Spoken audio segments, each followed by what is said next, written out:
I'm gonna chase it, and I'm gonna chase it. I know we can't ignore it, no matter how hard we try. And I'm gonna chase it, and I'm gonna chase it. I know we can't ignore it, no matter how hard we try. Fire in the veins, I fight to gain, breaking all the rules to keep me sane.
Hey guys, and welcome back to the weekly English shooting live streams. For all you regulars that have been waiting, thank you very much. You all know what the deal is, but for anybody new, this is an opportunity to talk about anything gun related or any-wise. If you're a subscriber or viewer of the channel and there's anything you've been wanting to ask either directly at myself or a burning question about getting into the sport, or a bit more information about UK gun laws, then this is the opportunity. Use that chat and comment section below or to the side of whatever screen you are using, and get involved.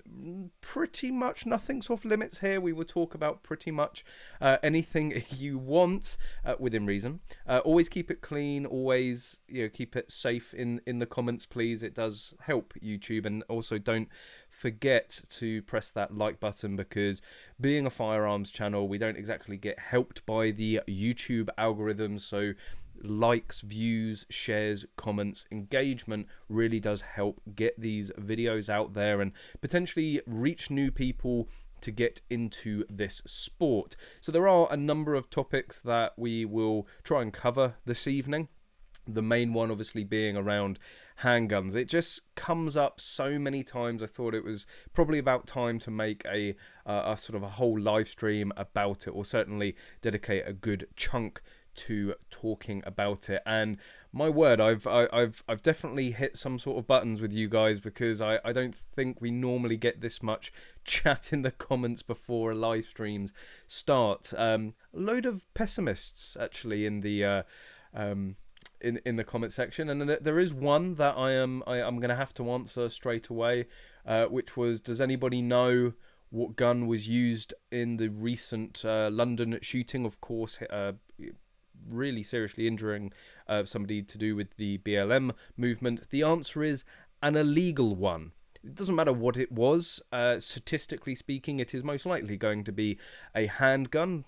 That might not seem the best thing given the discussion we're about to have, but it was an illegal firearm. They wouldn't have had a firearm certificate or a shotgun certificate. No, I don't know that as fact, but we all know what's gonna come of it. It is definitely, well, I would say beyond a lot of doubt that it's going to be an illegally held firearm, and most likely a firearm that would not be lawful to own under a Section 1 or Section 2 shotgun.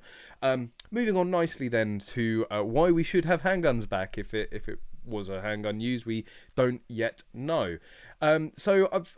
This is sort of purposely to trick, not to trick people, but maybe to lead people down the path of saying no repeatedly that you've all instantly done.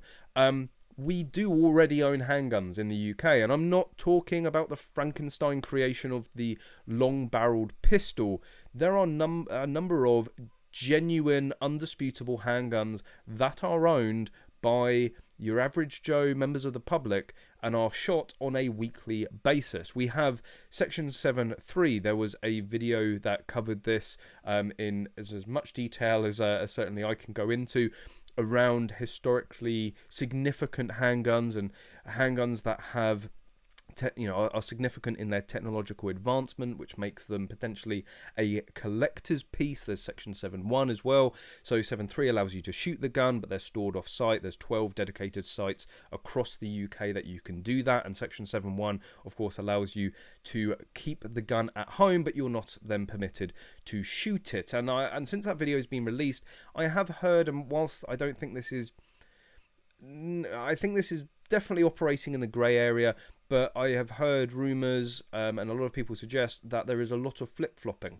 where people can have the guns as 7.1 and they can also have them as 7.3, and they tend to switch which one they are occasionally.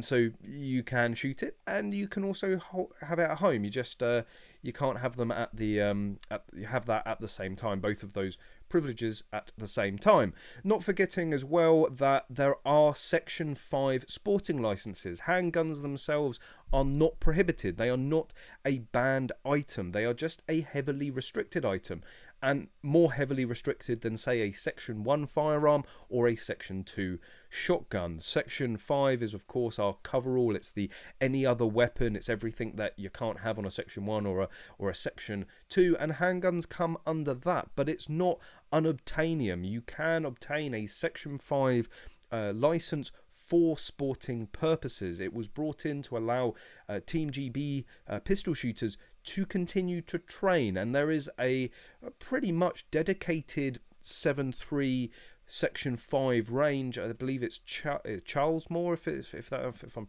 pronouncing that correctly, at Bisley.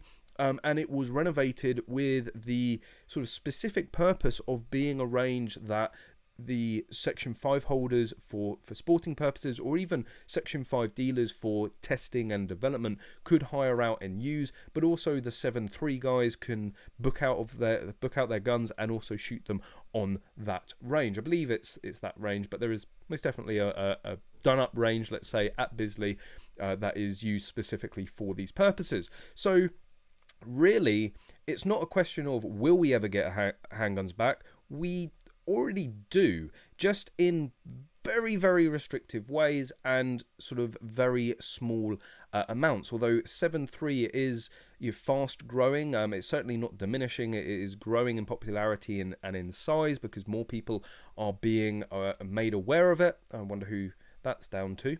Not everyone's necessarily happy about this becoming more known and more people getting into it, but it's the way that we are going to progress.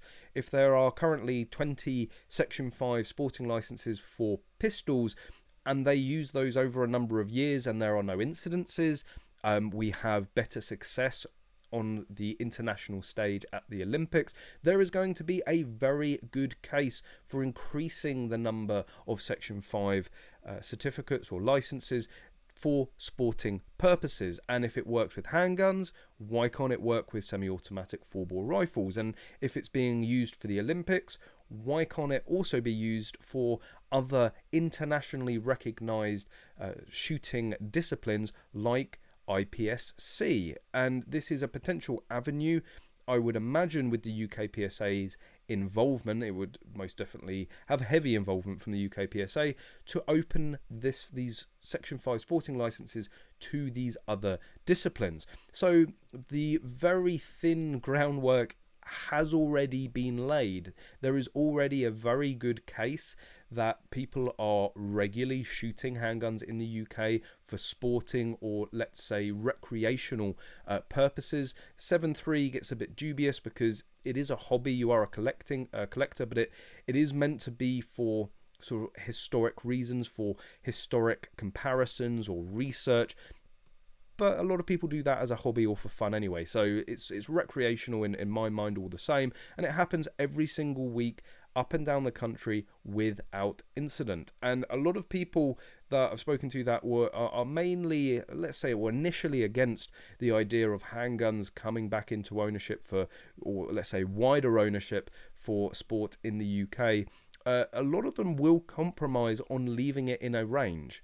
So if the whole problem with handguns are concealability and people being able to, take them home and then sneak them out at night and use them for nefarious reasons, well, just leave them at the range. We are doing it very successfully with Section 7.3. No guns are going missing. No guns are slipping through the net. Everything that is booked out is then booked back in. And that's worked very well. So why couldn't that be expanded, or that model be expanded under Section 1 sporting sort of certification? But the guns, the requirement or maybe the conditions on the firearm certificate states that gun has to be left at one of these 12 designated sites, and you can only shoot it at one of those 12 designated sites. I'm not talking in terms of will we ever get handguns back. I'm not necessarily looking in a world where you can just put in a variation for a Beretta 92 FS or a Glock 19 or a Walther PPQ in 9mm. I'm talking about a middle ground, a compromise, a potentially very slow and arduous gradual move towards that. But certainly giving more sportsmen and women here in the UK the opportunity to compete at a higher level in IPSC, in the Olympics, in other sort of handgun disciplines. So yes, I guess the title in a way is slightly misleading. It's sort of easier to just say that handguns are banned, if not strictly true. So I guess really the main question is, are we going to reach that point? Well, we are moving towards it. 10-15 years ago, we did not have these Section 5 licenses for sports purposes. Now we do. We have moved in some way closer to it. 10-15 years ago, there wasn't a designated range at Bisley for 7.3 shooting or Section 5 shooting.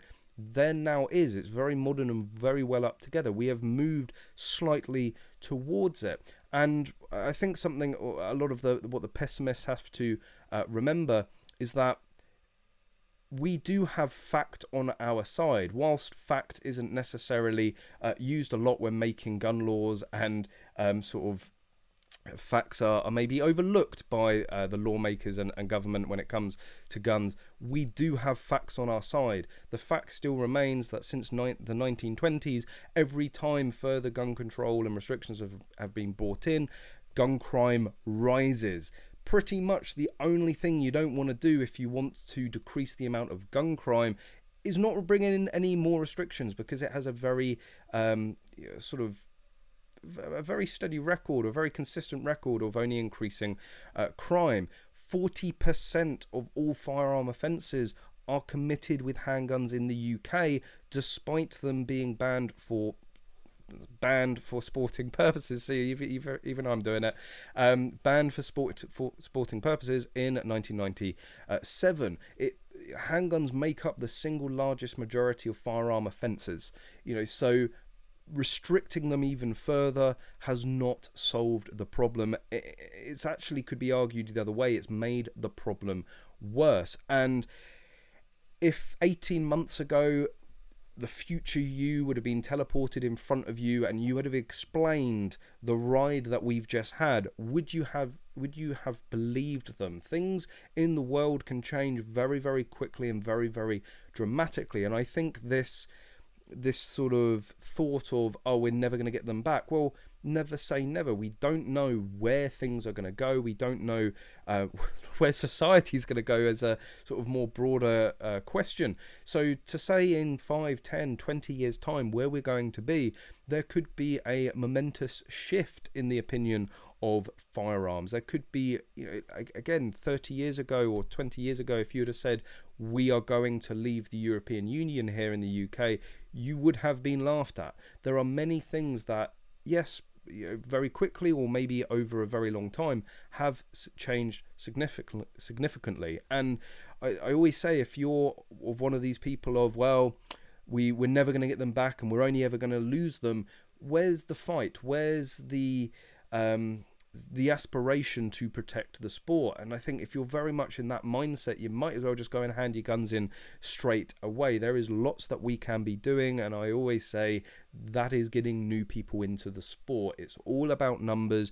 At the moment there are around 750,000 certificates in the UK. In a 5-10 year period, that could be doubled or tripled or quadrupled with not a lot of effort. That's not out of the realms of possibilities, let's say. And once you start having certificates in the millions, when we're talking about votes, and that's the number one argument that everyone uses in terms of why it's never going to change, because it's just an election losing stance. Well, if gun owners start to make up a significant portion of the population because new people have joined the sports, new people have got their certificates, then it could flip the other way. It may be an election deciding point, and a point that is going to flip it in the favour of the people trying to get elected. So that's sort of my spiel on it. I've seen the chat going absolutely mental in the corner of my eye. I just kept looking at it. So obviously you guys have a lot of opinions and a lot of stuff to say on this. So I try and get through as many points as possible. But for everyone recently joining us, thanks for joining. You know what the deal is. Use the comment section, use the chat window and get involved. David Kiddle, that is actually a point that I'm going to be talking about this evening. I think the cat's out of the bag now in terms of the new range. We're going to talk about that a bit later. But yeah, what are you guys saying? You can't shoot practical pistol speed stills at Section 7.3 range, so what's the point? Again, there is Section 5 sporting licenses. Whilst it is for Olympic sports, it's a step in the right direction. Yes, I've heard many stories about Section 7.3. If you go to a 7.3 range day and put a target down, your feet won't touch the floor while you're being thrown out of the range. I've heard various stories of people turning up there with holsters and doing drills with the holster. Now, there is a historical argument for that, because a 1911 would have been drawn from the holster. So if you are trying to historically recreate that, then yeah, you need the holster, you need the full rig. You start pulling shot timers out, that's potentially when the line is going to be crossed. And also in terms of guns that we can own on a Section 1 currently, yes, long barrel pistols, I'm sure the general consensus is that they are not handguns. Well, legally they're not, they are carbines or rifles, but they're a butchered pistol, aren't they? But some guns, like the Walther PPQ, you take off that little kink on the end and you put the Magload carbon fiber shroud on it. Got to get that plug in there early. I've said many times the gun feels very, very similar to handle as the sort of the real deal, the real 9mm, and it is still a great training aid. If your competition pistol out in the out on the international stage is a Walther PPQ, minus the recoil, you are still going to be able to train a lot of muscle memory with a long barrel pistol version. And that's also why the likes of Caliber Innovations have brought out the Glock Not a Glock.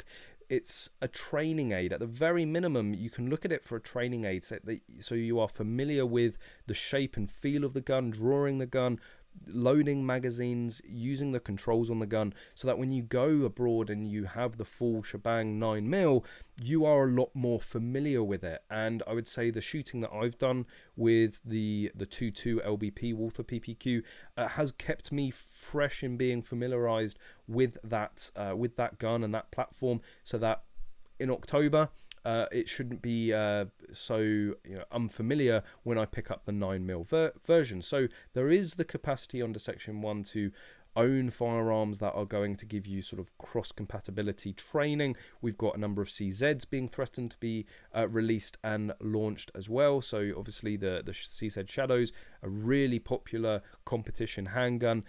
Again, it gets you used to the controls, get you used to those dry drills and the muscle memory, and not forgetting the likes of the Allen Westlakes. Yes, they are the cylinder sort of loading revolvers, very different to flicking out the spent cartridges and sitting there pressing them in manually. But they feel like a real revolver. You pick up an Allen Westlake sort of snub nose, it feels like the real deal. And there is that sort of those few seconds when you're down the range and you're pulling that trigger where it feels like the real thing. So there are ways under Section 1 to get a certain amount of experience of handguns to some extent. But yes, obviously we want to push forward for semi-auto 9mm for IPSC for practical shooting, and don't underestimate how fast that is growing and how many people that is reaching, and how popular practical shooting is becoming. If it does, at the moment it has Olympic observer status.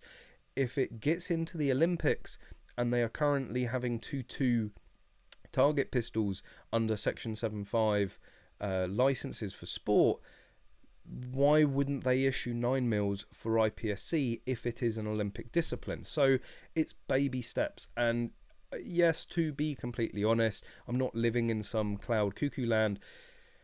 The chances are that we are, if I was to put my money on it, the head over heart decision is going to be on we won't have this free access, but things have moved towards it, and I'm never say never. I think there is the possibility. I don't think it is a 0% chance. If you want to shoot real handguns, rifles and machine guns, just come on my trips. Good plug there from David. Captain, what you guys talk? It just went. it just went so quickly. So does that open up a small possible avenue for Bisley to host some form of level 3 IPSC handgun match? Yeah, if you're only going to have 20 people go into it. Again, it's a really funny one. I know the Olympics is a very special case and a lot of exemptions are made for the Olympics. But if, you know, potentially if Bisley were that way inclined and Kissa made up with the UK PSA, and they got approved for, say, a level 5 handgun match at Bisley, which there previously has been. Let's not forget, there's footage on YouTube of it. Let's actually, I'll bring it up. I've got it. I've got YouTube sat here ready and waiting.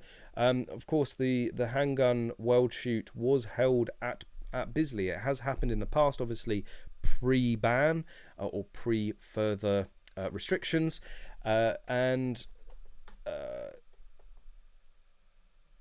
if they were to get it, it is a significant sporting event internationally. So there would be a case for them to petition government and potentially say, look, we have this opportunity to hold a world championship here. You made exemptions for or exceptions for the Olympics and pistol shooting and guns that effectively are prohibited. Why can't we do the same for this event, for this discipline that does have Olympic observer status? So let's see if I can bring it up and show you, because it is just a slice of British shooting history. So this was held. This is the 1993 handgun world shoot. Let's bring that across for you guys. Here we go. And funnily enough, you know, if you go on the, let's get right into it because it's got a fairly long. Yeah, that's it. That is a competition at Bisley, right there, or anywhere in the UK. Anyone that's currently on the again, just more of typical competitive conditions here in the UK. Anyone that is familiar with the IPSC circuit. Let's get into the action. See, this is when Bisley were cool, right? Let's just like chat about that for a sec. Coming out of a helicopter into, is that a bank? Yes, right. This was at Bisley, right? The modern day Bisley shooters are probably thinking, nah, this can't be Bisley. Bisley would never do something like this. Yep, this was held at Bisley. So, it's a slice of history, and if you are on the current IPSC circuit, be that shotgun, mini rifle, or whatever, you will recognise some of these names. There are sort of previous UK PSA chairpersons. And sort of well-known names within the shooting community here. So I'd highly go and recommend watching this. Again, it's the World Shoot X 1993, and it's crazy. I mean, there's in terms of convincing you that this actually was Bisley, let's go back a bit. And there's actually Jeff Cooper, the man, the myth, the legend, makes a brief appearance here. That's right, Handguns. So there we go. I'm not lying to you. Actually at Bisley, it's crazy to imagine nowadays, but it did happen. But yeah, go and check that video out if you want to reminisce, and maybe keep an eye out for some familiar faces or familiar names in it, and I'm sure they're going to absolutely love me pointing that out to you guys. So yes, getting something like the approval to run a world shoot, a handgun world shoot here, would again give grounds to maybe push forward and make that very small gain into sporting handguns coming back here to the UK. There weren't any incidents with Lever Release or Mars, but they still got banned. Yes, yeah, that is completely true. Again, logic doesn't always follow when they make laws, and I've got some stuff to talk about. I had actually a very interesting evening last night talking to a couple of South Africans. I've talked about it on the stream before, but obviously Magload, which is like my sort of bread and butter, it's what keeps the lights on, as it were. We've just got a new distributor out in South Africa, Rock Steady Gear. Go and drop those guys a like or a message if you're in South Africa and you're interested in any Magload products. But they also work closely with Cornet and Tarek, who run Welcome to the Gun Show, and it is a South African podcast. I'll just show you if you guys are interested. I personally, I know they would, but I would personally appreciate it appreciate if you could go over and give these guys a like. So welcome to the Gun Show, and as you can see, a podcast focused on all the needs of the South African shooter. And these guys, like, we were like almost warned when we went on to this podcast, right? They were saying, you know, are you sure you want to do it, because it's not exactly very structured, it's quite informal. I was like, you have watched the live streams here, right? So go and find these guys on Facebook. Please give them a like, and soon there will be a podcast with both myself and Connor's, and as well as the Rocksteady gear guys. So here we go. I tried to get it up ready and failed. So again, Rocksteady Gear are the South African importers of and distributors of Magload. So if you want to learn a little bit more about Magload, and also learn a thing or two, because it was certainly an educational night for myself about South African gun laws. And if you had asked me prior to talking to these guys, I would have said that South Africa's gun laws were more like America, from my, let's say, naive understanding. And actually they are a lot closer, and in a lot of cases worse than the gun laws in the UK, which I found very, very, very surprising. So I wanted to sort of bring that up this evening. We go into detail about it. I'm asking, they were meant to be sort of asking us questions, and I was like, no, wait, I'm really interested in this. Like, this is not how I understood it at all. And we're actually segue into a bit of just general shooting news. One of the big topics out there at the moment, which we did touch upon, is the South African gun laws becoming tighter. There are new laws proposed. This seems very, very similar to the offensive weapons bill, or let's say their equivalent. And it is very much, and I know this is maybe a topic we will brush past very quickly on. It states no firearm licenses may be issued for self-defense purposes, and it's stuff like ammunition limits and things like that. But what I found out was there's effectively, and sorry for any South Africans out there, I'm trying to recollect from a fairly long evening chatting about all different areas of the law, but there's like 2 tiers of licenses in South Africa. There's the occasional shooter, and then shooter, or a prominent shooter, or like professional shooter level. And what the guys were saying was that you can only, if you have the occasional shooter license, you can only, sorry, I think it's flashing at me that it's losing connection. So I don't know what's going on there. If you can still hear me, stand by. Oh dear. You gonna come back? Is it coming back?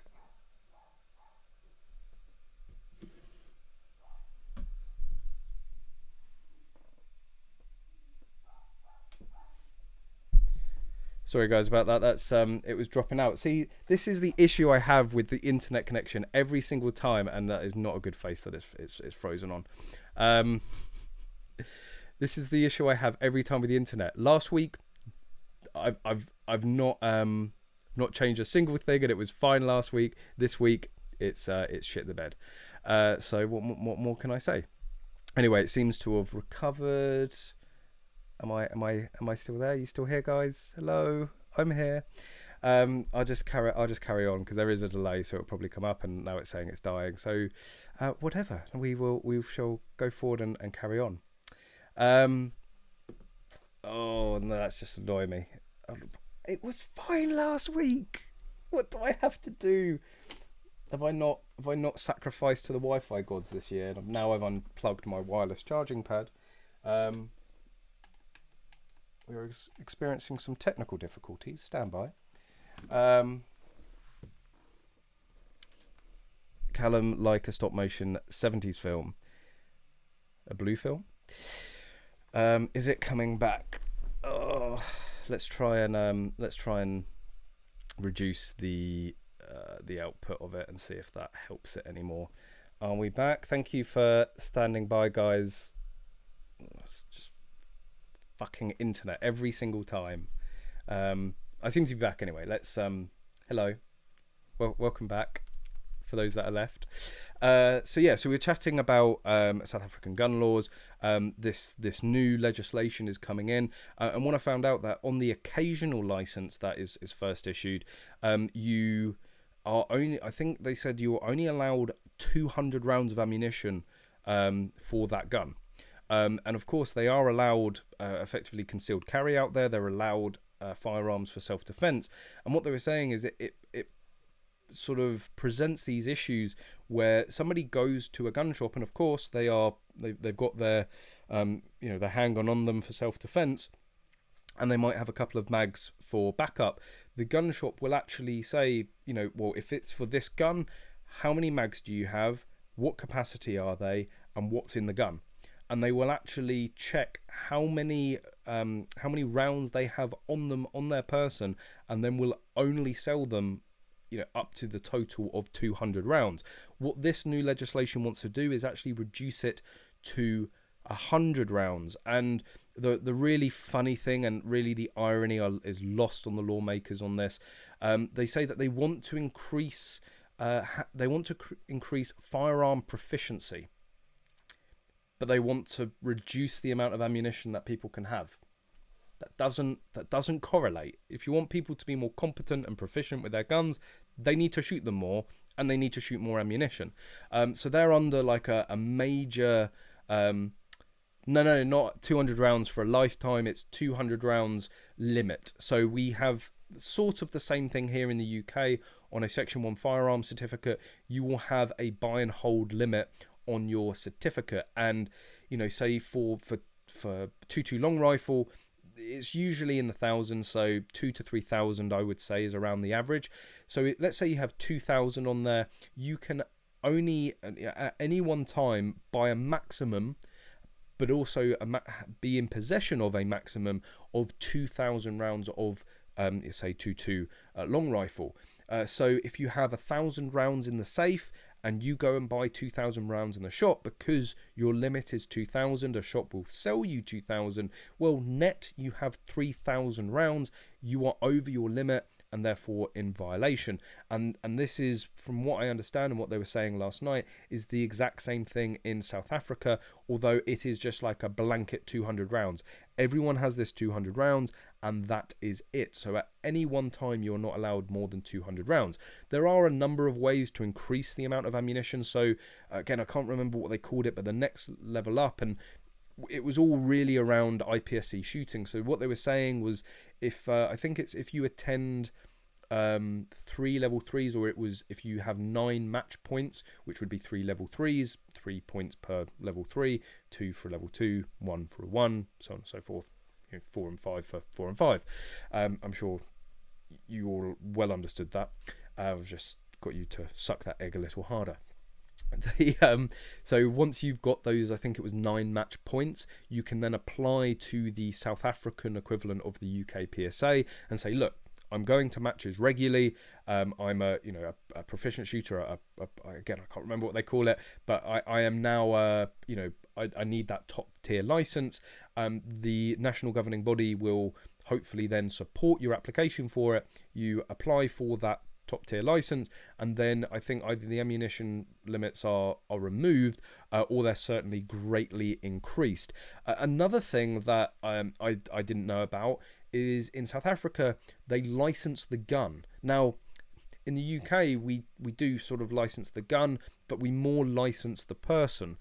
In South Africa you have to apply for a license for every single firearm you own. And the question that I said to them is that, well, hang on a minute, if you buy like a new gun every 6 months, and I think the maximum time a license lasts, I think they said was 5 or maybe 10 years. But anyway, let's say over a 10-year period you've bought a gun every 6 months. Once you reach the renewal cycle, you would be renewing a license every 6 months. And he was saying most license applications are like that thick. They have to supply a ridiculous amount of evidence and supporting statements and justifications for each gun. So in that respect, we thought our admin was bad here in the UK.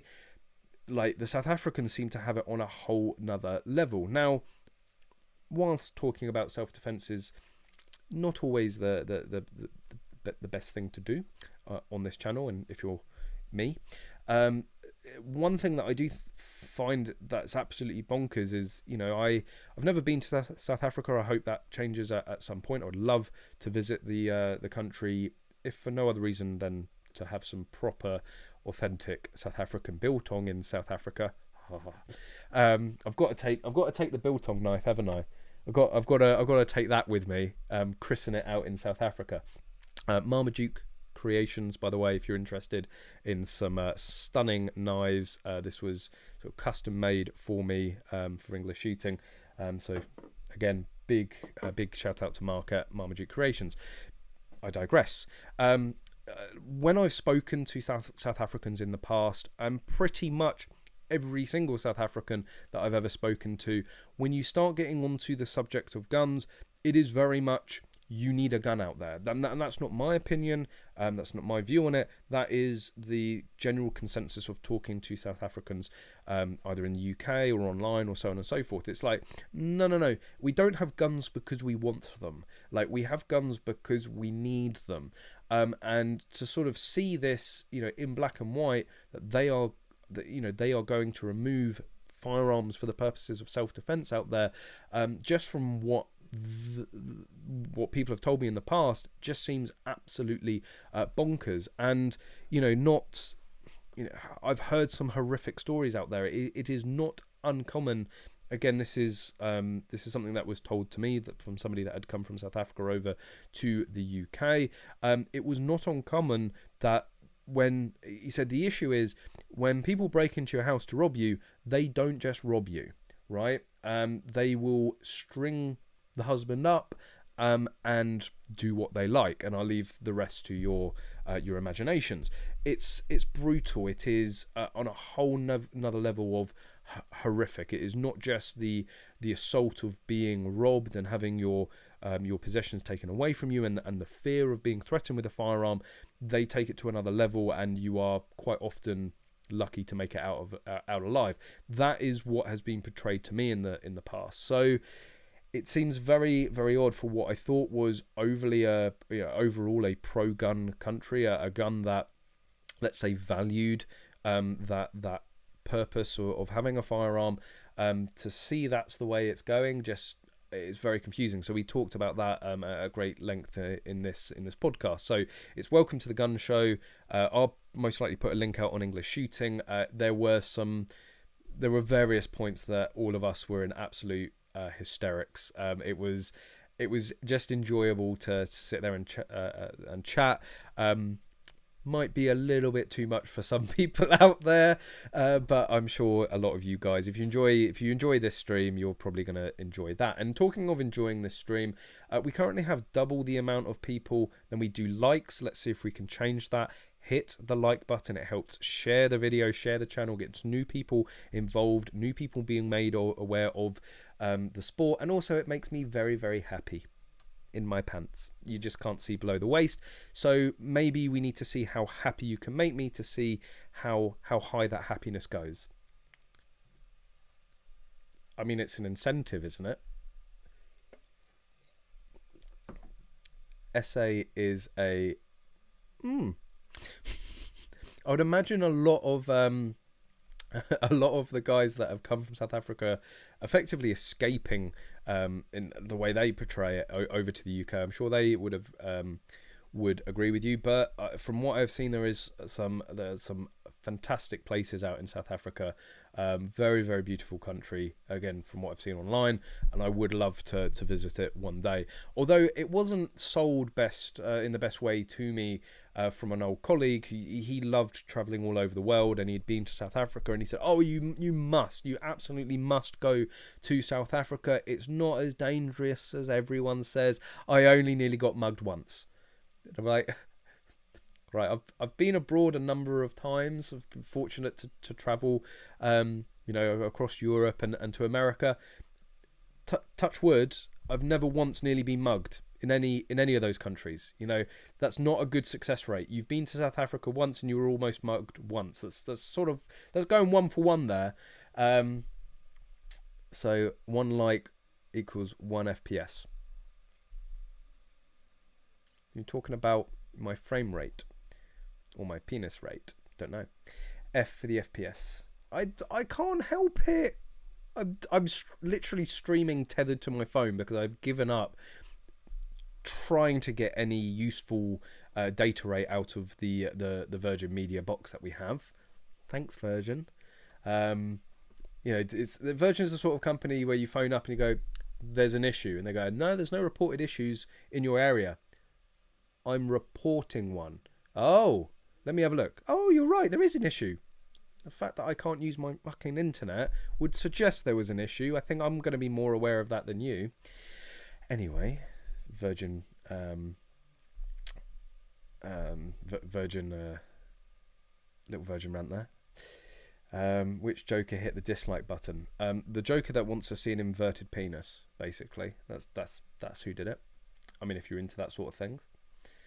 You guys should check out Nitsa in Northern Ireland to get some trigger time with some full bore semi-autos. Hold my beer. Like everyone knows what I'm about to bring up. No, it's not my penis. You have to hit the like button a lot more times. Oh, it is getting bigger. The likes are getting bigger. Maybe how. Oh, we might break the horizon here. That's dangerous. Oh, we went from so sensible to so crude very, very quickly. So in terms of going to Nitsa, if you type in Nitsa on YouTube, hello, I'm Lindsay Handgun.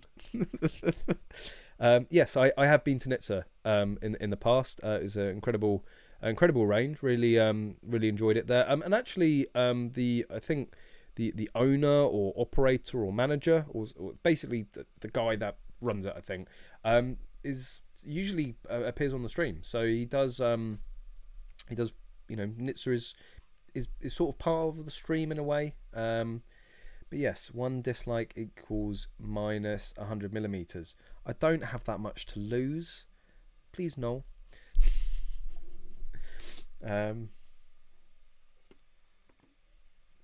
Callum, it doesn't matter. Oh, wait. Another model just... It doesn't matter how many likes you get. A micropenis is still a micropenis. Yeah, but at least your mum can get it all in her mouth. Just saying. I always tell her not to speak with her mouth full, but it's not a problem, obviously. Nitsa tried to rip us off, never going back. I mean, as a UK PSA member, you can go out there for free. What? Free.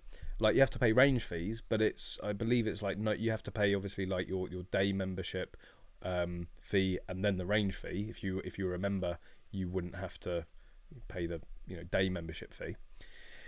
We reached 100 likes. No, it's 99. Almost. I think you just saw the bell there. I think it just crested.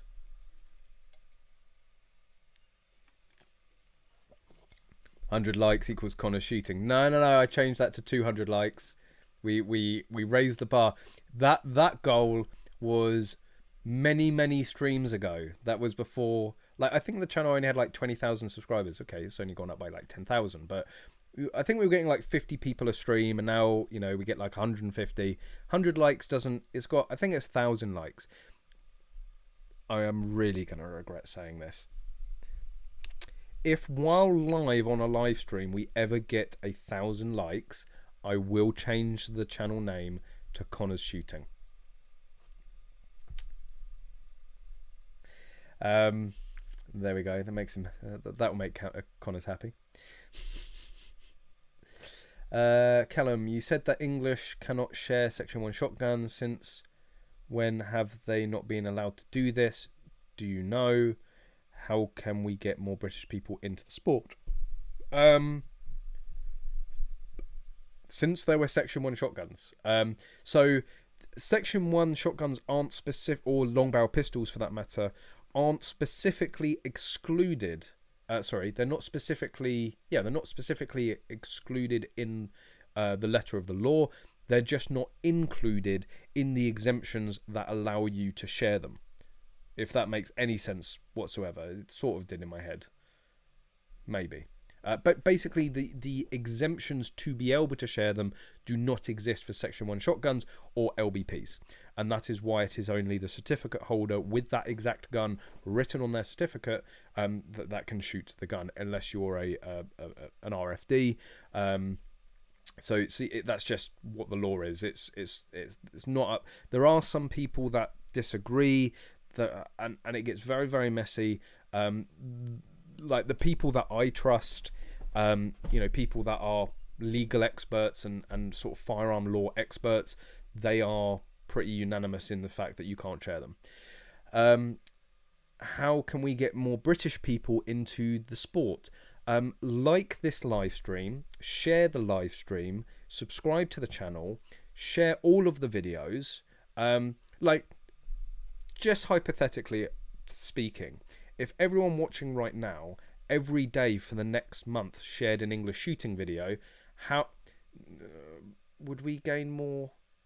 Maybe, or maybe I just put people off. I don't know. If everyone here right now was to post a shooting video, let's not try and not be so narcissistic for once. If you were to share a shooting video on your personal social media one day for every day for 30 days, that is going to garner interest, right? You are going to annoy people to the point of taking up this sport or trying it out. I'm definitely looking potato cam, so I'm just going to try and see if I can put the stream rate up without it shitting the bed. Let's see if that improves things. Anyway, apologies for any glitchiness or quality. 1,000 likes, sell the Porsche. But I'd get the money. Like, I don't. That's not really that bad. I'd just buy another, or like a Lambo or something maybe. I always thought my first silly car, in a way, would be a Lamborghini. I don't know why. No, it wasn't. Maybe I just came to my senses. 1,000 likes, he sends me a gun. That I'll send you that one. YouTube, that is not a real gun. Before you say it, before I get the stream banned. There you go, Glock key rings. Oh, can I?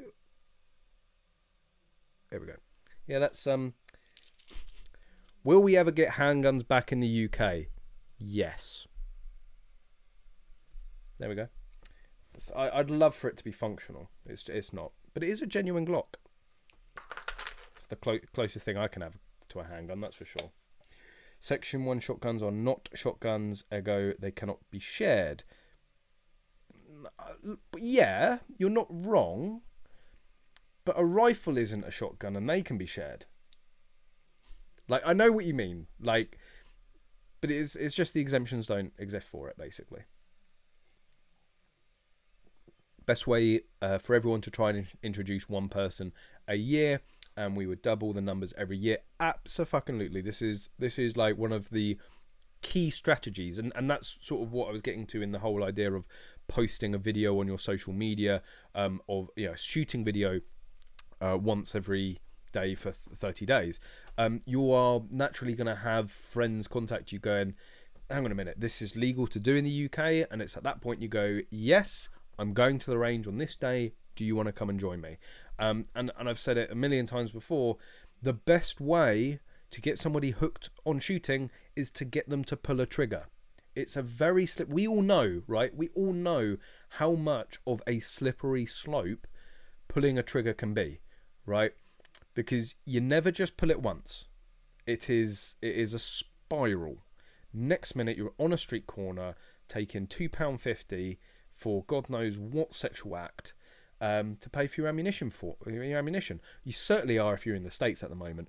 God knows what competitive shooters are having to do to pay their ammo bills at the moment. I really feel sorry for them. There is definitely going to be a chlamydia, gonorrhea, just everything outbreak in the States. Just hashtag just saying. So the exemptions have always existed since 1920 or 1988. You cannot share them. Yes, I just got beer in my eye. Sophisticated. No, Stephen, I don't know the exact date that came into effect. As long as I've been alive, as far as I'm aware. Hey Callum, mind pausing the stream? Gotta make some toast.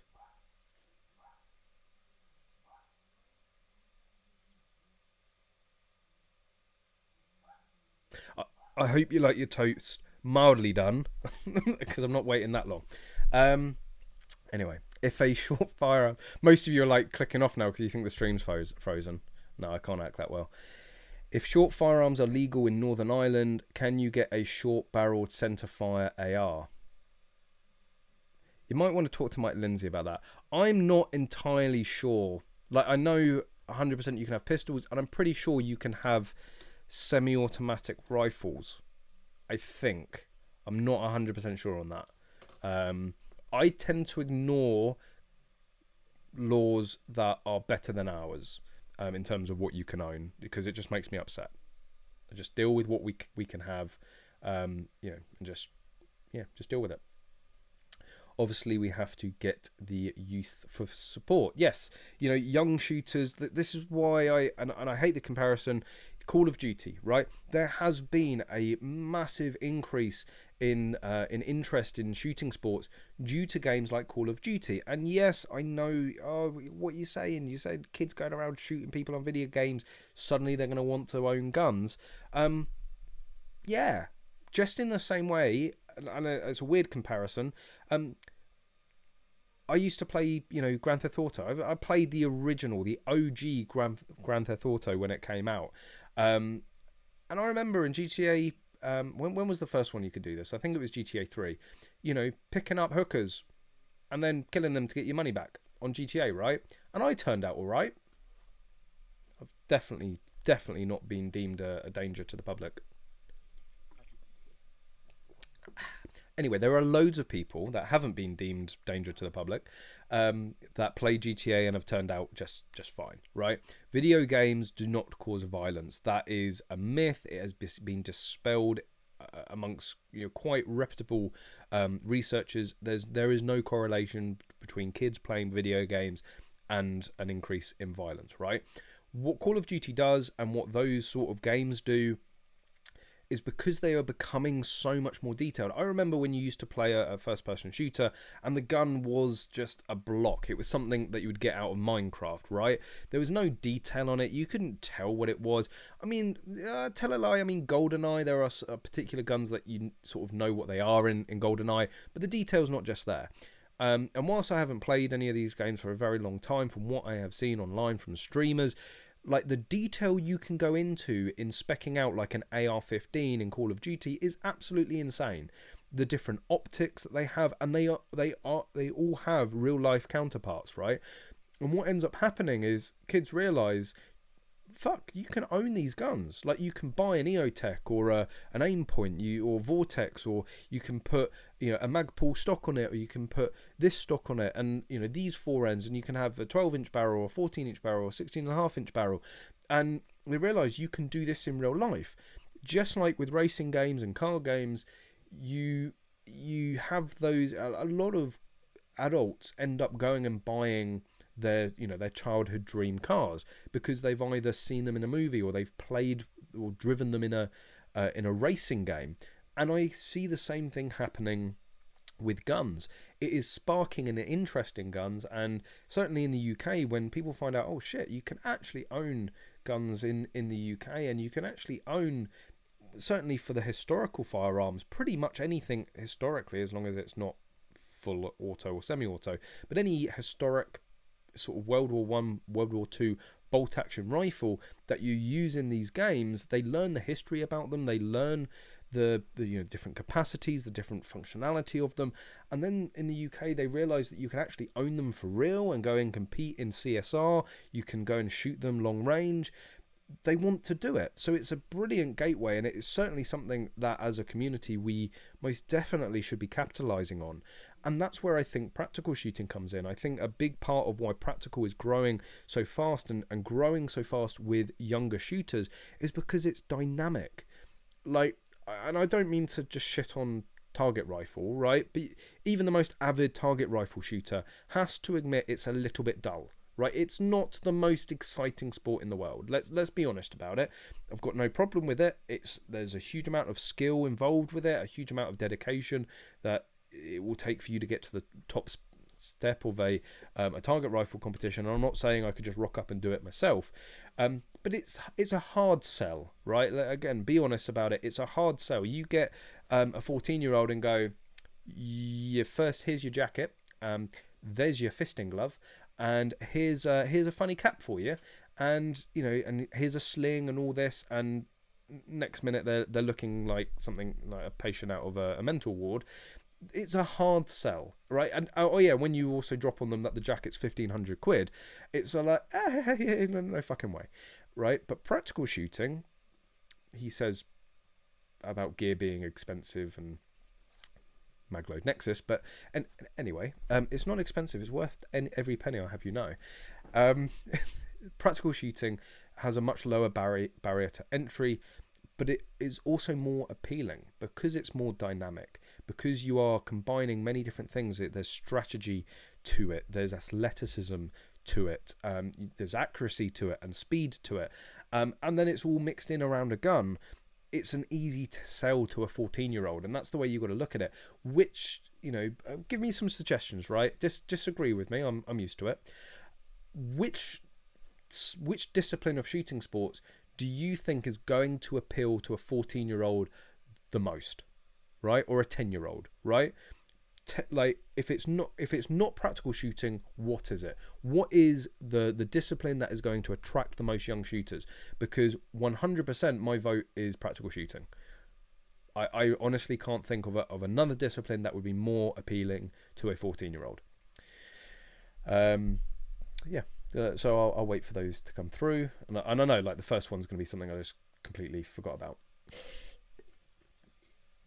I think airsofting and practical shooting always appeal to the younger audience. Yeah, airsoft, of course, and I do include airsoft in practical shooting because there's IPSC Action Air. Again, a great gateway. You don't need a firearm certificate to do it. The guns are more accessible. Yes, you have the whole sort of UCARA thing, but you can still go and buy a two-tone and compete, right? Or your parents can walk in, if you're under the age of 18, they can walk in, buy a BB gun for you to compete with, as long as it is as long as it is two-tone if you don't have a UCARA. Airsoft, yeah, a lot airsoft. I mean, when I say shooting disciplines, I mean everything that doesn't involve shooting at another person. Like, that's, again, it's this. I mean, I guess that is the trickle down. People do Call of Duty, they then have an urge to go paintballing or skirmishing with airsoft. And then they learn that there's real guns and there's a transition. And I've said it many times before as well with the Phoenix Practical Club in Slimford. There was a skirmish site run by the same people next door to the practical shotgun ranges, and when the two coincided, you would have a load of airsofters and skirmishers coming over going, real guns? What's all this about? And quite a lot of the practical shotgunners had come through that airsoft camp. And there was a number of them that were the guy that actually introduced me to practical shooting ended up selling all of his airsoft stuff to buy practical shotgun gear. He was switched. He didn't need any more convincing. He was like, that's what I want to be doing. And that's exactly what happened to me. I was a very avid clay pigeon shooter. I found practical, and then it was all downhill from there. Target shooting is far wider than what you said.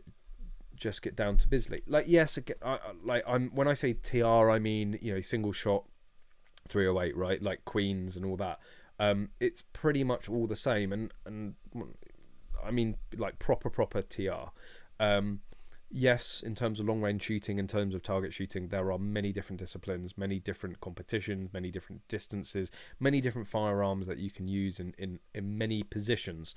But it's not as sexy. And that's the point I'm trying to make, is that I don't think there's a sexier discipline to younger shooters than practical shooting. And if we were to put all our eggs in one basket to throw out a discipline to try and get as many new shooters as possible, my vote would be practical. Of course, you know, I might be slightly biased, and I'm able to admit that, but trying to take that bias out for a second, I still think that is the case. People are free to disagree if you want. IPSC and PRS is the fastest growing shooting sports in Sweden as well. Yep. I mean, yeah, PRS, I guess, is like if IPSC and target rifle had a baby in a way, and maybe just like a little incest with CSR. In fact, our membership ratio has shifted almost 100% towards IPSC/full bore handgun since we became an IPSC region in 2015. So more proof here. What can I say? I'm not saying I'm always right. Just happens a lot.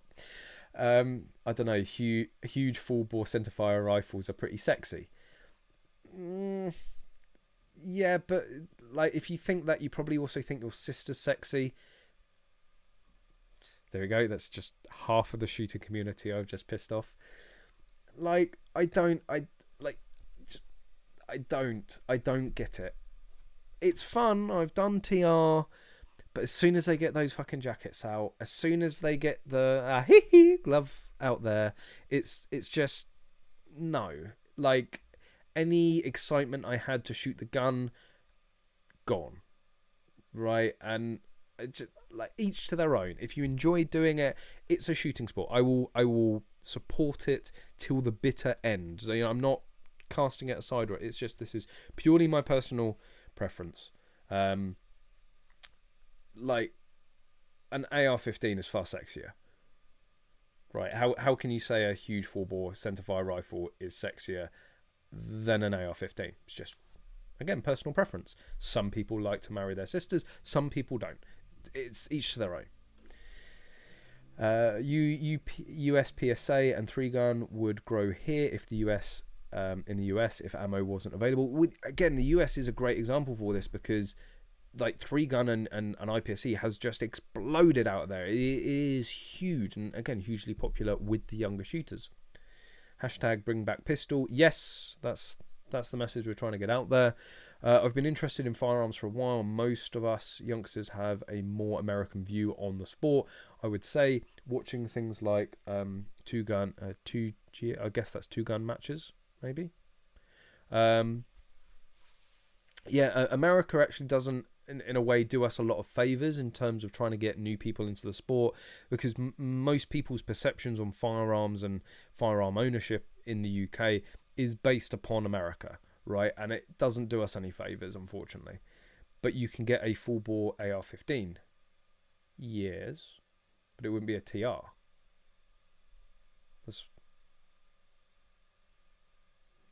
I guess we agree. But it needs a magazine, right? What's a rifle without a magazine, right? Your sister. This country is full of cowards. We will never get it back. Not with that attitude. That's very defeatist. If you don't try, you have no chance of doing it, do you? Time to get in the Brandon Herrera for that conversation. If there was a game that made me interested in guns, it was probably COD. Yeah. 2-gun action matches, yeah. Target rifle is rather sedate. Yeah, it is. I mean, it's fun, but there's funner stuff out there. That's just my opinion anyway. And again, I support TR. I'm not trying to get rid of it. Keep your granny knickers out of, keep them out of a twist and all that. Or don't get them in a twist. Anyway, more topics. Something that we've covered more recently, the Eskdale Murr ranges. So this is a Scottish ranges that is positioned, well, in Eskdale Murr. There is, unfortunately for them, a Buddhist monastery nearby. and they don't like the idea that they are trying to expand the ranges for the thousands of shooters that want to use it. That's going to bring in people to fuel the local economy. It's going to bring in tourism, and it's just going to be generally better for the area with a fully commercial range there. But no, they're 2 miles away and they're complaining about the noise. There we go. Like, yes, the monastery, I think, maybe at a stretch is 1.5 miles, but I think when I measured it, it's 2 miles away and they are complaining about the noise. Right. Well, there's been a bit of development, so I told you guys I would keep you guys updated. I haven't literally saw this just before we came on the stream, so I may even do a full video on this on the channel. Basically, the range have gone in for more planning permission, and this was posted today in deep opposition. So there was a petition. If you guys again, there's a whole video on this on the channel already, but basically they're saying they put in planning permission, that was rejected. They've put in another planning permission, and this is all in protest of that. But what just instantly set me off was to grant planning permission for a high velocity rifle range. Please define what high velocity is, right? So I just couldn't help myself, right, as usually happens. Would it be better if they use low velocity ammunition? Yep, constructive as always, Callum. But yeah, or just not exist. Much better. Better for whom? So yeah, basically they've got this petition. They've now escalated this to a far higher level. It's not just against this particular range, right? It is introduced legislation to create artillery and firearms exclusion zones around places of spiritual importance and religious workshop. Like, I'm just going to go out and say it, like, my nutsack could be of spiritual importance. Does that mean that there can't be a range within a mile of my nutsack? Like, what's the guidelines there? Spiritual importance. Like, when you start talking about religion, and I know a lot of you guys are probably religious, so I'm agnostic, just getting it out there. I've got no problem with religion. If people are free to believe what they want to believe, and they can practice what they want to practice, right? But when you're talking about spiritual and religion, it's like, well, what defines a spiritual importance? A place of spiritual importance. Again, my nutsack could be, right?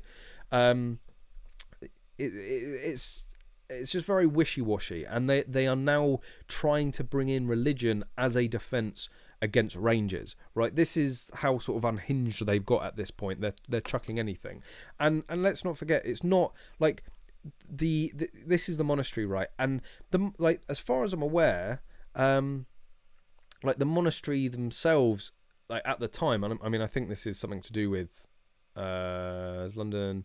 So this is a London Tibetan Buddhist center. So why the fuck do they care, right? It's like it's other people complaining on these guys' behalf, right? And yes, of course, there's a few locals that have got their knickers in a twist about this, but they are hiding behind. They were first hiding behind the monastery, going, "How can you do it to the monks? The monks don't care. They're monks. They will get over it, right? They have to practice patience and forgiveness. Like they will get over a few faint gun sounds from over 2 miles away, right? So to sort of hide behind them initially was questionable. To now make it about all religion, right? To not have and this comes into the argument about getting religion under the censor, the religion of field sports or something, or country sports or something like that. Firearms are my religion, right? If I want to build a church on the range, I'll build a church. Does that mean I can't have a range near my church anymore, even though my church is that of the church of firearms?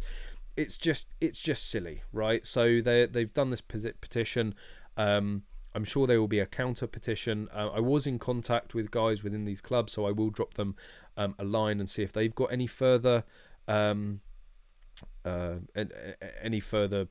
comments or information on it. But it's just absolute petulance at this point. Other people complaining on this monastery's behalf. Like, come on, guys. You know, so that's a bit of news, not the best news out there, but as far as I'm aware, the council have so far been pretty, what's the word, have been pretty neutral, right? The council have been like, but they comply to all the planning laws. Yeah, but the monastery, yeah, it's 2 miles away. But the monastery, you're not making a very good case here. Like, the council are still open to this range going ahead. And like, my God, do we need more rangers in this country? You know, we're all talking about getting more people into the sport, younger people into the sport. We can't do that unless we have the facilities and the ranges for them to actually go and shoot.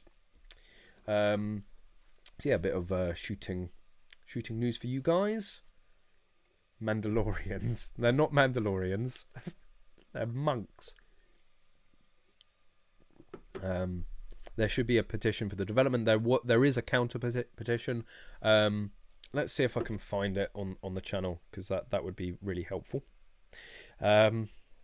Always prepared. Never ready. Where is it? It is, oh yeah, shooters versus monks. Of course, I'm on the wrong computer to send it to the chat, so sorry guys. But I can show you the petition for, I don't know if it's closed now. I don't know what good this petition will do, because it's around the previous oh yeah, it's stopped. It has stopped. So yeah, there's no point even showing you guys, because it's not running. Oh no, that's just, again, my internet taking its sweet fucking time. It said, like, come on, update. Here we go. 7,800. So okay, this petition is still live, by the looks of things. So this is the counter petition. So if you go to change.org, this is what you're looking for. Show support for the running of a home office approved rifle range and business. Again, I know you say share it in the chat. It's on a different machine. I can't do that, I'm afraid. What if I open up? No, I'm not going to do that. If I turn off this and I can do it, there we go. Let's transition over to there. I'm not letting you guys see the back end of this channel. I'm just asking for a whole host of channel. Like, I think I've just, all these streams that I've been saying, no, I can't share it. I've just realized that I can have two. I can actually have two, like, control things. So here we go. I'll remember that in future, or try to. That's the petition, so it should be popping up in the chat section below. There we go. So click on that, sign it. You can sign it from all over the world, because that's what these bastards are doing. They've basically got the whole monk community, or the supporters of monks community, to sign it. So that's why they have 20,000 signatures, right? It's not there's a village with 20,000 people going, we're really against this. This has been shared far and wide, and you know, I think, oh, that's right, it was the planning. Again, go and watch the video. So on the channel, it's called Buddhist Monks Against Shooting Range. Actually, I'll just share it. Let me find that link. So if you want to learn more about this after the stream, then head over. 1 minute, I've got to open up the control center again for the live stream. But yeah, if you want to learn more about what's gone on in the past, then check out this video. So I go into detail. And what's hilarious about it is the original, I guess, the planning application that was rejected, and that's what they're talking about. The first one that was rejected, and then the second one that they're going through now. The objections to the first one, at least, they had objections from like New Zealand and South Africa and Cornwall. Right, again, it's just so blatantly obvious that this is purely about anti-gun. It's not about the noise or the disruption to the monastery or the poor monks. When you have people in Cornwall putting in planning objections for a range in Scotland, that is purely motivated by just people that have been fear-mongered into oblivion, and are scared of the sight of anything gun-shaped. Use OBS Studio for the stream and set it up correctly, and you can do whatever. That's what I use. Obviously not very well. Okay, I'm not a professional streamer here, right? This is this isn't professional. Like, I do this channel as a hobby. Like, one day I might get there. Push UK parents for their teenagers to join the ACF and ATC. You get to fire semi 5.56 semi and full auto rifle, full weapon safety. My time in the ACF turned my mum from anti-gun to willing to buy me a license. That's awesome to hear. To be completely honest, my mum is anti-gun, and when I proposed the idea of getting my certificates and having guns at home and stored in the safe, she was pretty against it. But what did I do? Took her shooting. I explained the processes. I explained the laws. I showed what we did. And then she was like, actually, you know what you're doing. You seem perfectly safe and responsible with it. Why do I have an issue?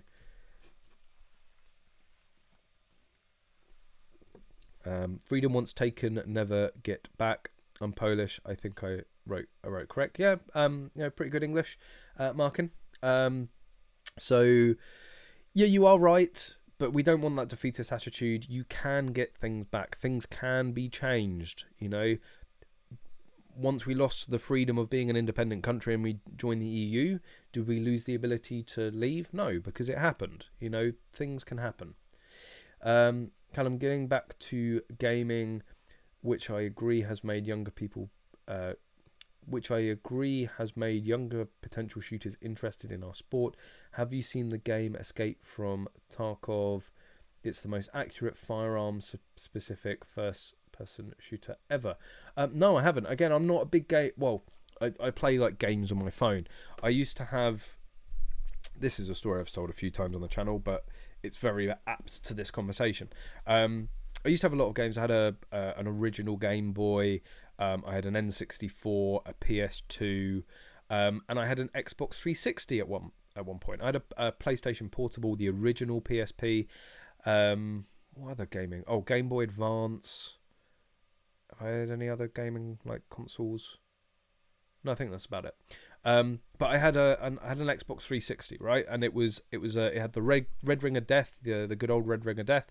It was my girlfriend at the time. Her father gave it to me because he's like, it's dead, and I just bought another one. But you're pretty good with electronics, so if you want to try and fix it, here you go. And went online and found out that it wasn't actually that hard to repair the red ring of death, repair this Xbox 360, and a game that I had ended up playing at a friend's house years prior, Need for Speed Horizon. No, Forza Horizon, not Need for Speed Horizon, Forza Horizon. Actually, I think it's.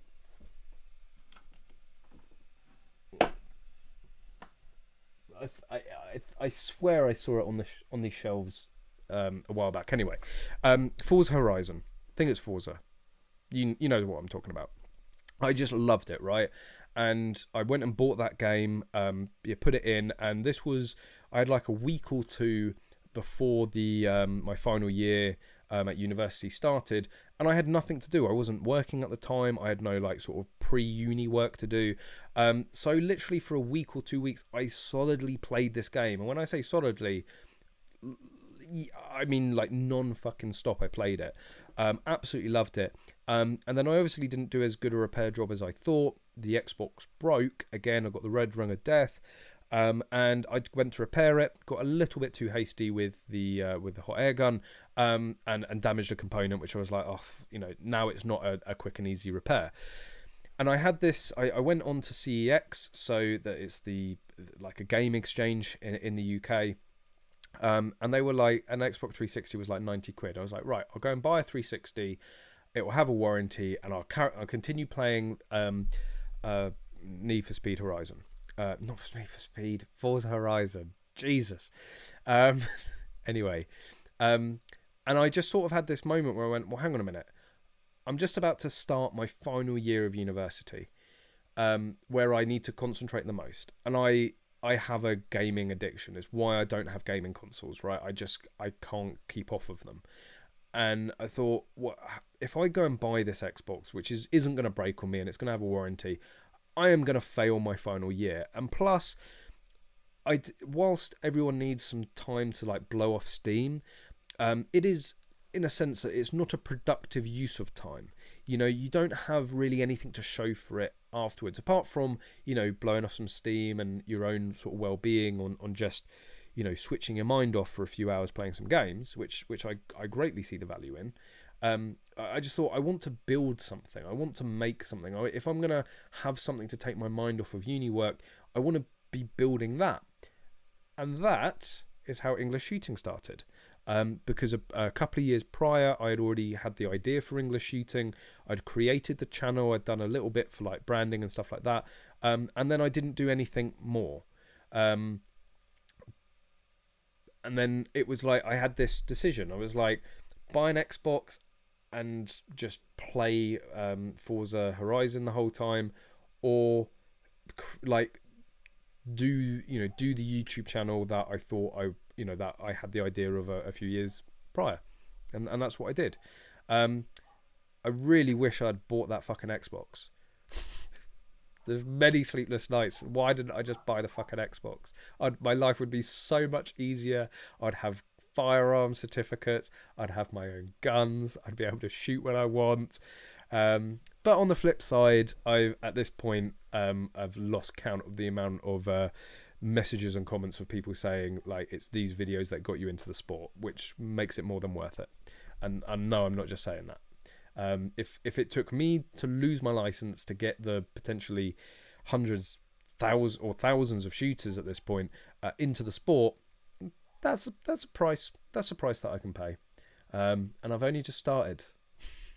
People think I'm rolling up. No, I'm in for the long haul now. If I do anything for this amount of time, that's it. It's a staple. Haven't noticed any price rises on ammo yet here in the UK. No, we've discussed this before. It's because of our licensing system, because you have buy limits and hold limits. You can't stockpile, so we don't have panic buying like you do in the States. You can't just clear off a shelf unless you're an RFD. I've seen a lot of RFDs and heard of a lot of RFDs stocking up on stock, but that is to sell to customers. It's not them for their own personal supply. It's to be able to still sell ammunition if there is a shortage. I think we will see some level of shortage here in the UK, but it's still like there's been some comments about it. Some things seem to be getting harder to get, and there are some people trying to stock up on stuff that isn't controlled, ammunition components that you don't require a license for, so they have good supply just in case.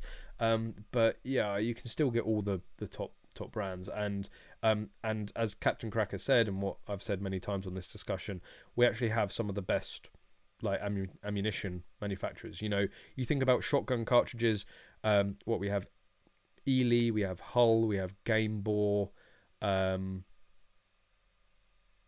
They're like the top three, and there are a number. Is Live Ale made here as well, or Cheddite? No, Cheddite's European, I'm pretty sure. Like continental Europe, maybe. I don't know. But we have a lot of world-class shotgun cartridge manufacturers here, right? So I don't think shotgun cartridges are going to run out anytime soon in the UK. And in terms of 2.2 rimfire, Ely, we have, again, a world-class ammunition manufacturer. It does just sort of suck balls that my ammunition of choice is CCI. I don't feel particularly good about that in terms of being, by British and, being a patriot. But I've just always used CCI. I know how it shoots. I know how it runs through the guns. It's a big change for me. I've God knows how many tens of thousands of rounds I have shot. Hundreds, maybe. I would probably say I've probably shot north of 50,000 rounds of CCI quite easily so far in my shooting. What does that actually work out to? 10, what? Yeah, no, that adds up. Yeah, probably north of 50,000 rounds of CCI. So I know the ammunition pretty well. But that is the ammunition that's going to be really hard to get, right? Because if there's a US shortage, we ain't getting shit. Is reloading common in the UK? Absolutely. Yeah, remember, shooting in the UK is not cheap, right? So we need to save. Well, I say it's not cheap. It's as expensive or as cheap as you want to make it. But it's comparatively, buying ammunition or buying firearms or buying accessories tends to be more expensive in the UK because it's had to come from abroad. Shotgun cartridges obviously being maybe an exception, and some obviously British made firearms, but it's like the best example is the 1522. It's a $300 gun in the States. It's a £600 gun here in the UK. So people like to try and save as much as possible. And again, a lot of the ammunition does tend to come from abroad. So we want to be able to reuse as much and sort of save costs as much as possible. Some great news though. And again, I don't know if David is still with us, but this has been sort of put out there in the big wide world now.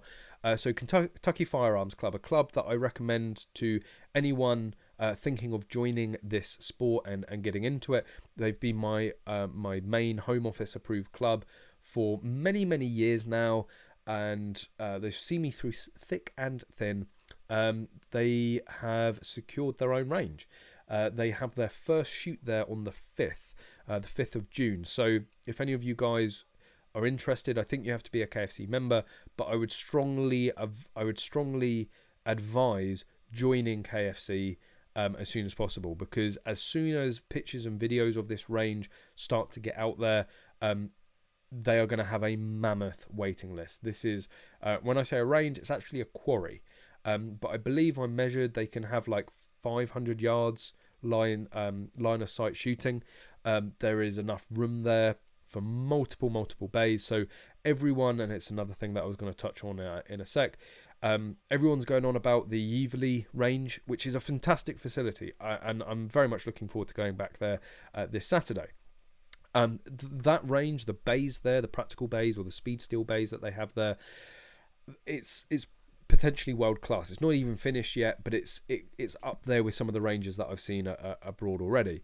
What KFC could potentially do to this quarry, which is based just off of the M3, so it's within an hour of most of the South Coast, within 2 hours of pretty much anywhere on the South Coast, and even Midlands, right? Midlands and north of the wall.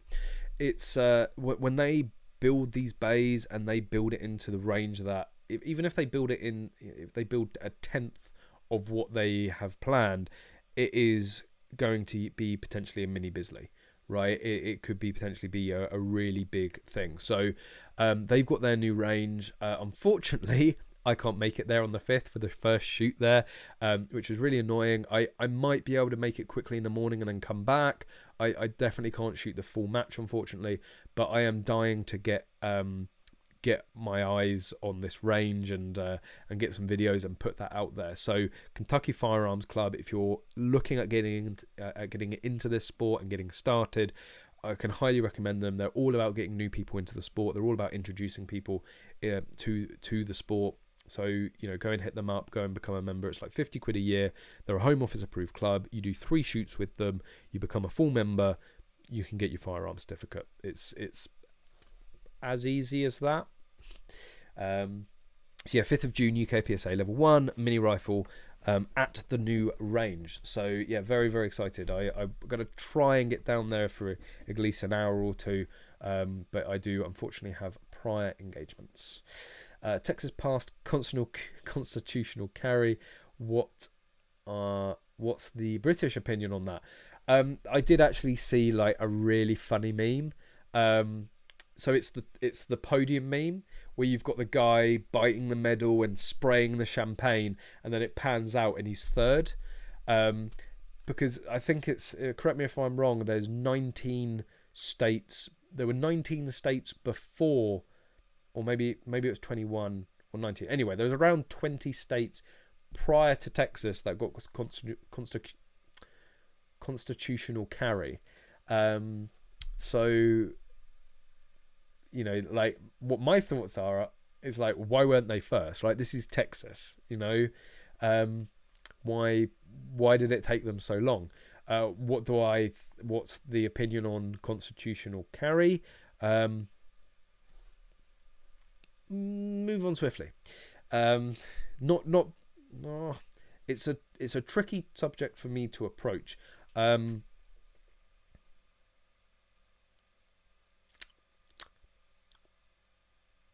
I really can't say what I want. Not because I think I'm going to piss anyone off, because I don't want to delay my licenses or my certificates. I don't really have a huge amount of opinion on it. My only thing would be like, why haven't they done it sooner? It tends to be the trend, and a lot of Americans seem to be very happy about it, so why not?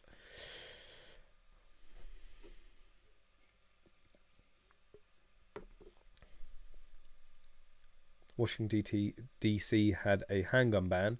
The ban was repealed 10 years ago. So you can get your rights back. You should check out Cold Bore Range in Denmark. Most people from Germany except go there to shoot. 3 kilometers distance is no issue. Jeez.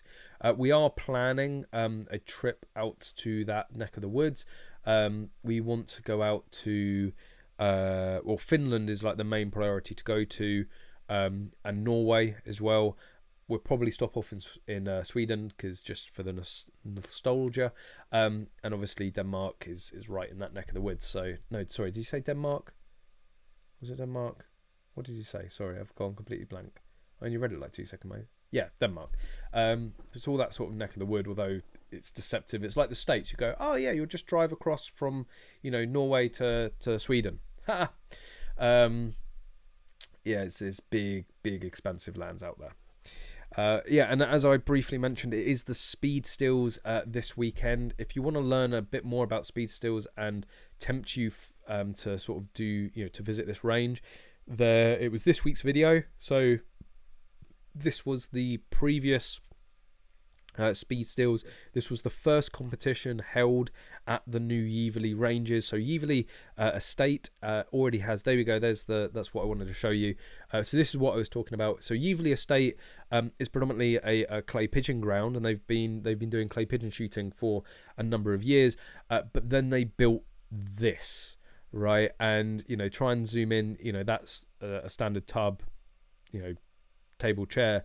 These are big bays, and I know a lot of people poo-pooed it initially and said, oh, those don't look high enough. They're more than high enough, right? This range is rated up to 50 cal, but is predominantly set up for speed still. But as you can see, you've got 2, 4, 6, 8, 11 bays, right? An 11 bay practical range in the UK. Yeah, pinch yourself. You're not dreaming. It's crazy, right? It's potentially like one of the best.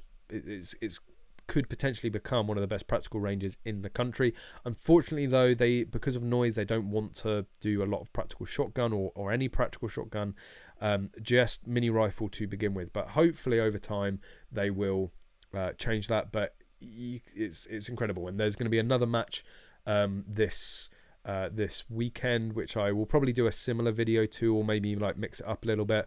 But yeah, it was like the first competition for a while, and this whole video is basically breaking down the competition. So it's basically myself and Connor's match report for it, and I go through all the different times, and the times should appear in a second. Go through all the different times of the stages and sort of how I felt I did, where I could improve. So if you want to learn a bit more about speed stills and see this range in more detail, then go and check out this video on the channel, speed still at Yevely match report. So yeah, but yeah, that's what I'm going to be doing this Saturday with my weekend. Going up and doing the second speed stills. There's an issue because I did. For myself, I exceeded my expectations with that match. I was very happy with the result overall, given the lack of training, the lack of shooting, and the fact that I'd never shot that gun ever before. And yeah, I think 9th out of 55 shooters. So not too shabby. Pretty happy with that. The issue is now I'm going to go there thinking I'm Billy Big Balls, and I'm going to come last. So again, just like rein in the expectation.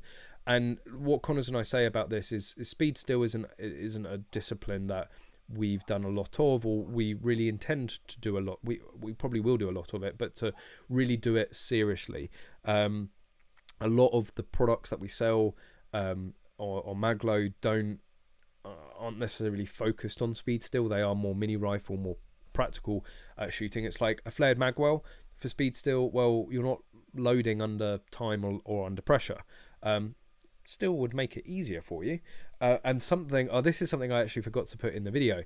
So nobody told me that for speed still, you can leave the safety off, right? So you can, I'll try and find, there's a couple of clips where you can see it close up. But both Connors and I, for the first few stages, we're applying the safety each time, because again, we're IPSC shooters, right? That's what you do. And you can probably see between each, let's see if I can do it. Safety's on. There you go. So, but I genuinely need to rewind that. This, and again, it's plug time. It's plug time of magload. This is why you need to buy the 30-degree safety from magload, right? Like, watch how quickly that safety comes off, right? It's, and this is the thing is, it was the RO, it was Ian that was ROing us. Fantastic. RO really made the day quite a lot more pleasurable, and not like that. And I think it was like the 4th or 5th stage. He sort of, are you applying the safety? I'm like, yeah, that's what you're meant to do, right? It's like, not in speed still, you can start with the safety off. I'm like, right. He said, well, so wait, you've been doing these times with the safety applied still? And I was like, yeah, well, it's a magload safety. Doesn't take any time at all to take off. And this is like genuinely, this is like the whole like marketing thing of this safety personified. It's so quick and easy. I'm gonna plug time. It's what pays the bills, all right. You gotta, I've got to haul myself every now and then, and not like that. Not for as much as a safety. I might consider it for larger sums. So this is the safety I'm going on about. Where is it? Here you go. So it's obviously 1522. We do a mil spec, so a completely mil spec compatible safety. But yeah, for the 1522, it's lightning, right? I've never used a safety like it. It's lightning, and really, the proof is in the pudding from my times at the speed still. It had no effect on the time. I didn't improve my time when I kept leaving it off. As soon as I was told I could leave it off, I left it off. But it made absolutely no difference, because it is just a little flick.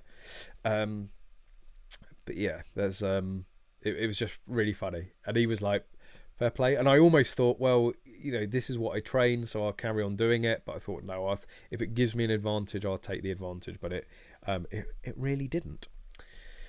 But yeah, what are you guys talking about?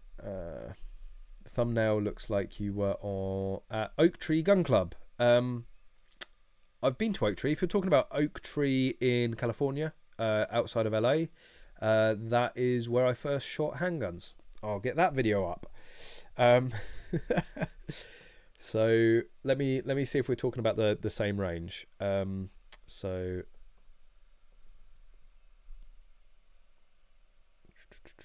oh, come on YouTube, you can do it.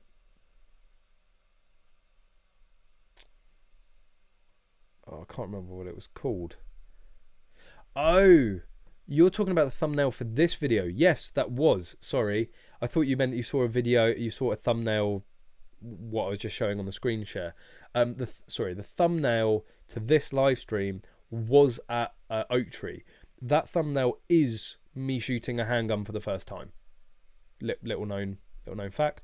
Let's see Oak Tree, if I can find it up. Where the fuck would I have put it? I can't remember what I called it. Lock. Bear with me. I'll find the video where the thumbnail for this stream is from. Here we go. Oh, this was the. No, it's not that one.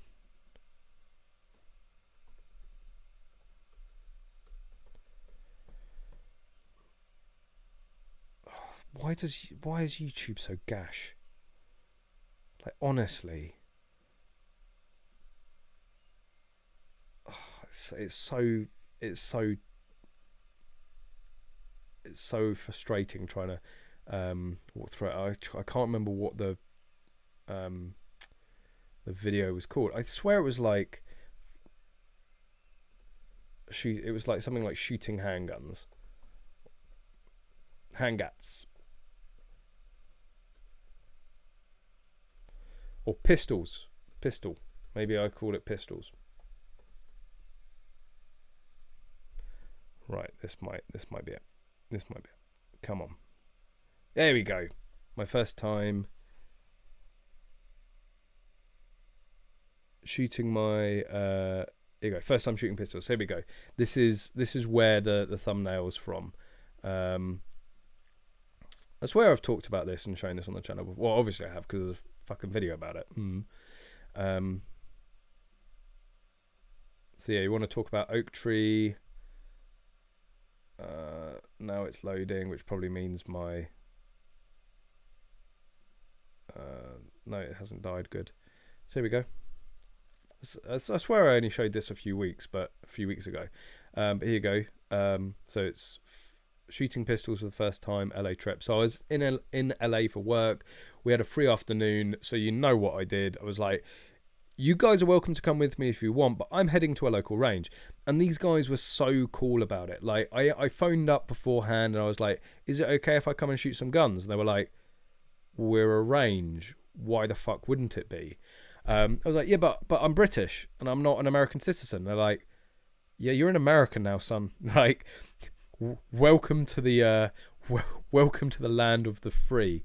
So tell a lie, it's not the gun that I was shooting in the thumbnail wasn't the first pistol that I shot. The Beretta 92 FS was the first handgun I ever shot. Yes, I know I end up teacupping. My technique and grip is horrendous and it makes me cringe watching this video. This was the first time ever shooting handguns, right? So give me some break, right? I wouldn't say I'm an expert now. I certainly fucking wasn't then. But yeah, the first handgun I ever shot, Beretta 92 FS. And then I think in terms of the thumbnail of this video, they had like a plate rack, and I just couldn't resist it. Yeah, teacup into the max right there. But it's like, could you imagine this in the UK? Could you imagine if we had this in the UK? I wouldn't sleep. I would be on the range the whole time. But yeah, it's great. I really recommend Oak Tree. If anybody is in the LA area and you want to go and shoot some guns, it's like Oak Tree Gun Range. Is that what it's called? Oak Tree Gun Club Oak Tree Gun Club. Yeah, they had 50 cals there. That's where I shot. It was a 44 Magnum Desert Eagle. Still haven't shot the 50. And then I also shot at the time the most powerful handgun I'd ever shot. Having never shot handguns, every handgun was most powerful, but it was the 454 Casull, I think it was, because they didn't have any 500, right? They had the 500 gun, they had the Smith & Wesson 500, but they didn't have any ammo for it. I ended up having to go to Utah for that, which not complaining, I am. But anyway, if you're ever in the LA area, make the trip out to Oak Tree Gun Club and thank me later. Oh, thank you for reminding me, Captain Crack. It's that time of the evening. For those of you that don't know or aren't regulars, we have this tradition now. There is a site called onlyguns.co.uk, and Captain Crack loves to keep us amused and can keep us interested with spicy memes every single week. So let's see what it is for this week. I'm gonna give that an 8.5 out of 10. Let me just think. Let that sink in.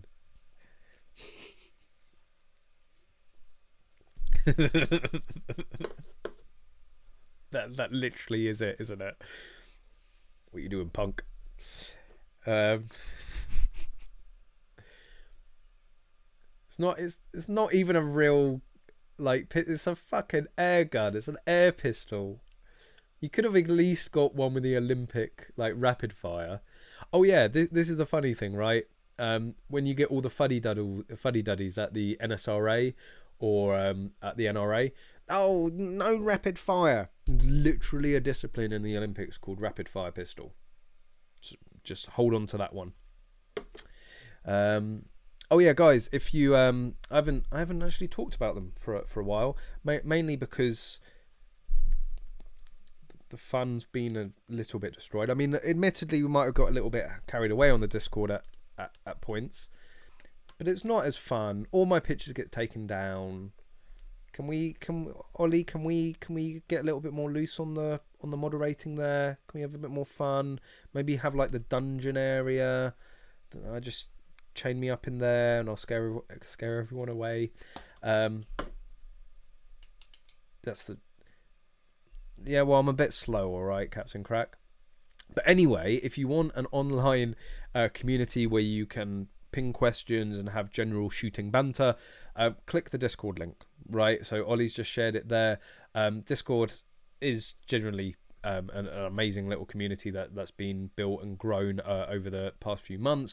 Loads of really knowledgeable people on there. You can talk about everything shooting related, or not even just shooting.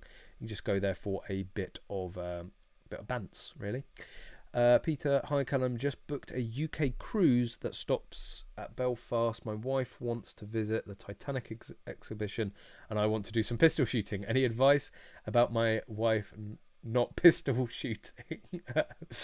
It's too late. She's already your wife. That's take her to Nizza. Get in contact with Nizza. Or, you know, in the oh no, because you have to do your competency and stuff like that. I don't know. Get in contact with Nizza and see if you can sort something out. And take the wife along. Or drop her off at the Titanic and go, yeah, I'm just going to go park the car 2 hours later. And 500 rounds of 9mm. But yeah, Nizza, like, just drop them a line and see if they can sort something out and try and get her on board. Rifles cleaned for the Hadrian match this weekend. Who else is going? Are you going? Well, I suppose you're already like halfway up the country, Dan. Connors and I just couldn't justify it, and we're doing speed stills instead. A little less travelling. We are trying to keep it squeaky clean, and we've got a few youngsters in the server now. That's why you have an over 18 area and an under 18 area, so the adults can go and talk about adult things, mainly lube and penetration, but adult things nonetheless. I genuinely don't know what I can and can't post in the Discord anymore. Like, so much shit has been taken down. I'm like, I thought it was funny. Make an over 18s, please. Just make general shenanigans like over 18, and I'll come back and ruin it for you. I'm in Cardiff, not Birmingham. Yeah, like halfway up the country. What are you talking about? Bearing in mind that I class anything north of Cambridge as the north, right? Because I'm southern, of course. Callum, what is the situation with crossbows? Nothing has developed. As far as I'm aware, the government actually came out. There was the crossbow petition. Let's see if I can get it up. I think we talked about this last week. Crossbow petition, stricter laws governing the purchase, acquisition of crossbows. That's the one. The government came out and have said crossbows are subject to statutory controls. Legislation is already in place to deal with those who use crossbows as a weapon. The government has no plans to legislate further at this time. So I mean, I said it, right? You know, again, I'm not always right. Just happens quite a lot. My money was on, when we talked about this a few weeks ago on the live stream. My feeling on it was that there was more of a chance of them not bringing in further restrictions than bringing it in, and I genuinely think we have the failure of what is the Scottish airgun licensing saga to thank for that. I really think the UK government looked at how unsuccessful that was, how much it cost, and how little of the predicted air guns were actually handed in. Unfortunately, it was a failure, and they were like, we're not going to repeat that.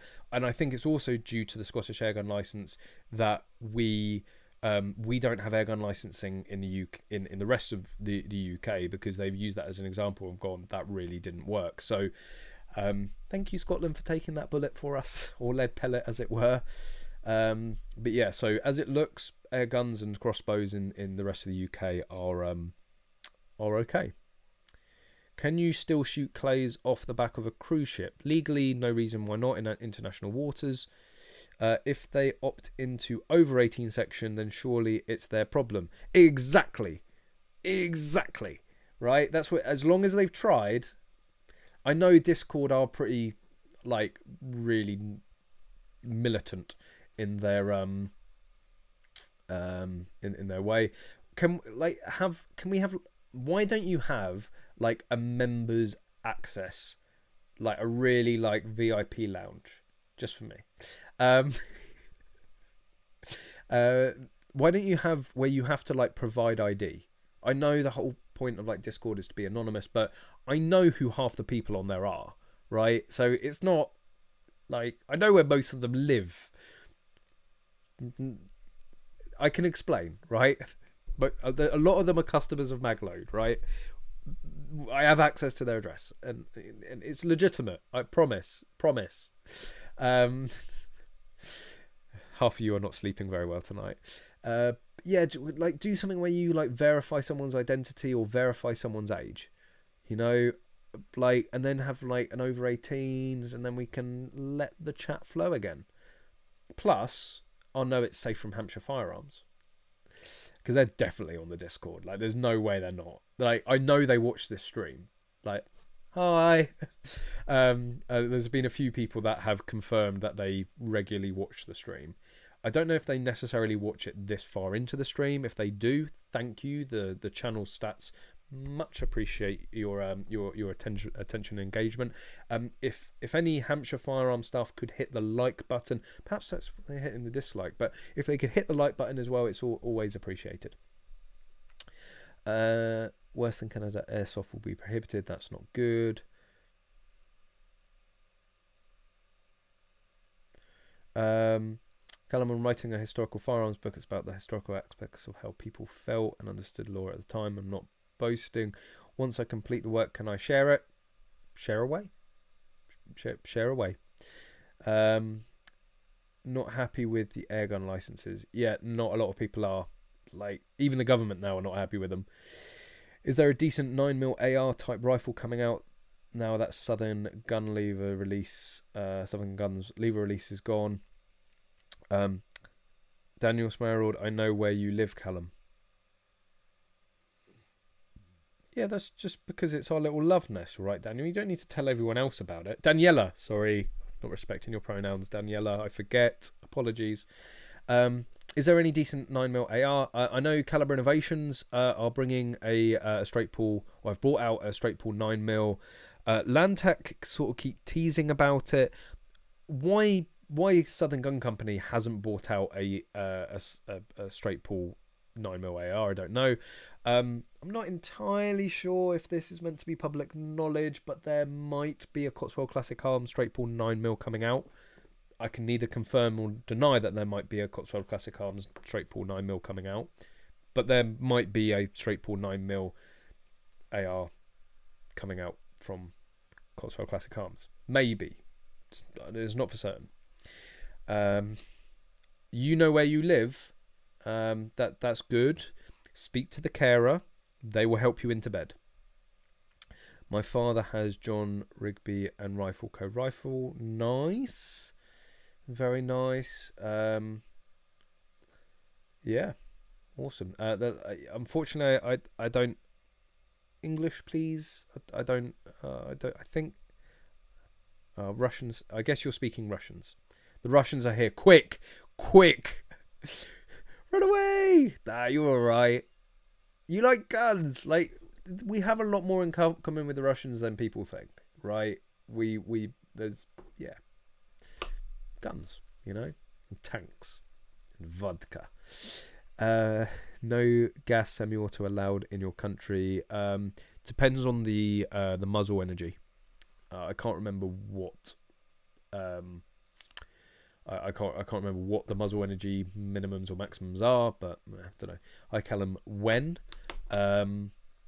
you talking about a casual hookup, or are you talking about the 9mm?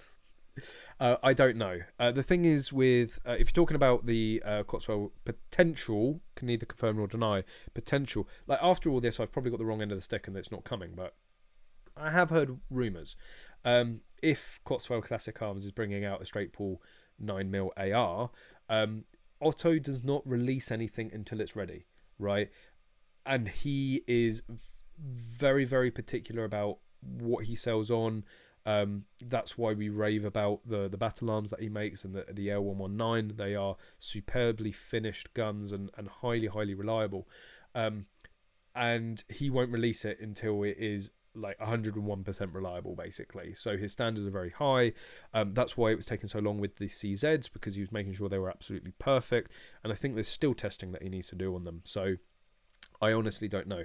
If you are interested in potentially a Cotswold Classic Arm 9mm straight pull, drop Otto an email. Or I know he can be difficult to get hold of. Just drop me an email, right? I'll put you in touch, right? It's EnglishShooting@gmail.com.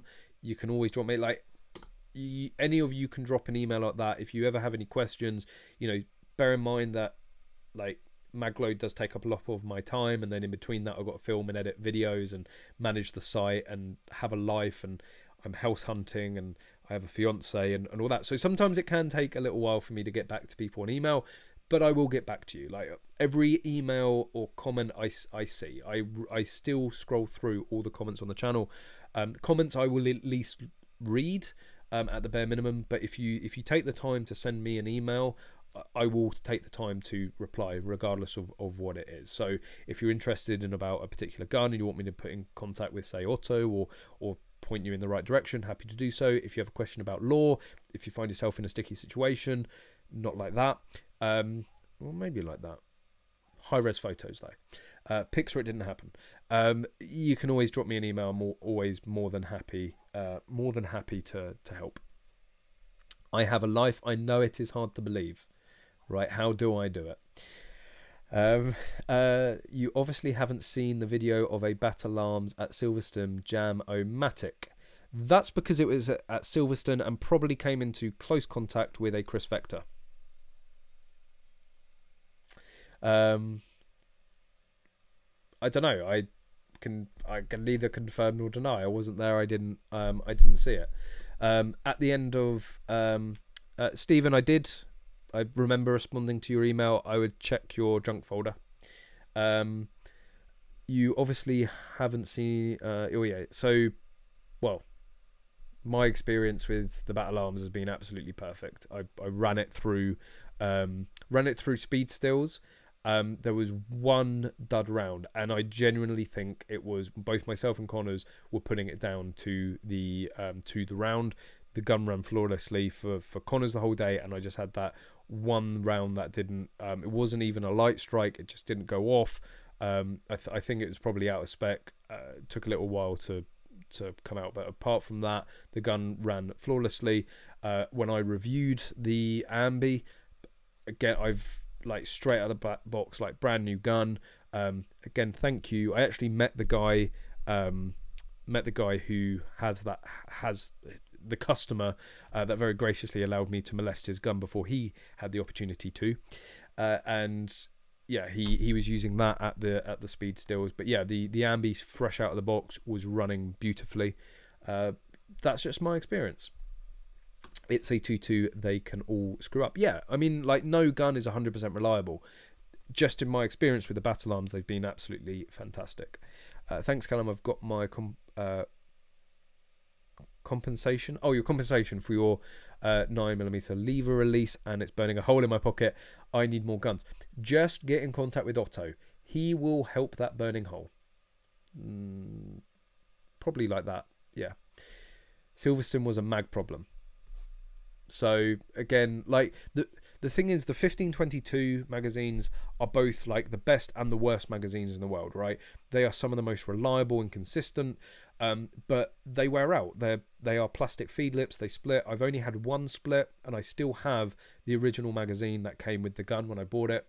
fuck knows how many rounds I've put through that, and it's still going strong.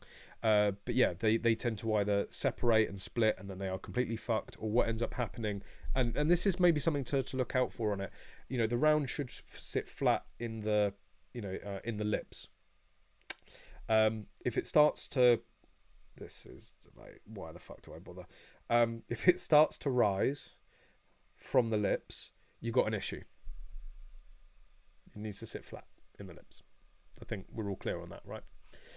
Callum, have you seen the video on YouTube of the pump action AK-47? No, but I have seen a variety of UK legal AKs, although pump action wouldn't be legal, unfortunately. Have you seen ADF projects and designs? He made a body to turn. What? He made a body to turn. Oh yes, I did. I got in contact with him, and I was trying to arrange to meet up with him for me to be able to film it. My suspicion, right, because he was all up for it, and we're trying to arrange a day, and then he went cold. Probably just need to send him a little, like, little nudge email going, do you still want to do this? What I genuinely think has happened is the police have come down on him. They've like, you haven't done anything wrong, but we would prefer if you didn't show everyone how you made this gun and what you did. Although he's released other videos, so I don't know. But there's no way the police were happy with those, right? Despite him not breaking law, despite them being completely UK legal, a lever action bullpup, a lever action belt fed bullpup, that's UK legal, right? There was somebody in a firearms licensing department having an aneurysm that day. You can mark my words on that. But the last point I'm gonna cover for this evening is, of course, a shameless plug. If you guys want to support the channel, you guys just being here, liking the stream, sharing it, subscribing, that's enough, right? But if you want to go the extra mile, if you want to be uno numero English shooting supporter, you can head over to EnglishShooting.org, where there is merch. There is actually new merch dropping tomorrow, some ES merch, and if you want this beautiful hat just as a reminder of how amazing it looks,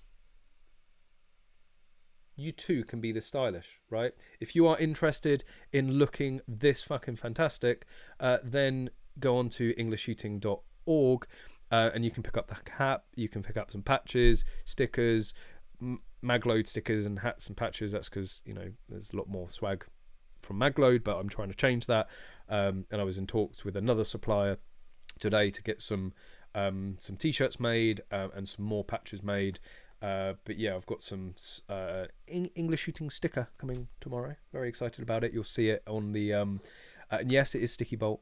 Like, that's literally my go-to sticker supplier. So it's a Sticky Bolt English shooting sticker. But yeah, if you wanna support the channel even more, if you want to pick up some ES merch, or you want to learn more about the channel, or find out, again, there are, like, it's not just a shameless plug for you to help support the channel. If you want to learn about the processes of getting into this sport, then all of the best videos for finding out that information, in my opinion, are on there. So yeah, go and check out EnglishShooting.org. But I am gonna wrap it up there because I am desperate for the little boy's room. And I'm going to. He has an OnlyFans. It's too expensive. Don't even consider it. Once you subscribe to my OnlyFans, you won't go back. Hey Callum, do you have any tattoos? Yes, I do. I have 2.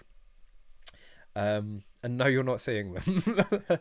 It's a dragon and an octopus.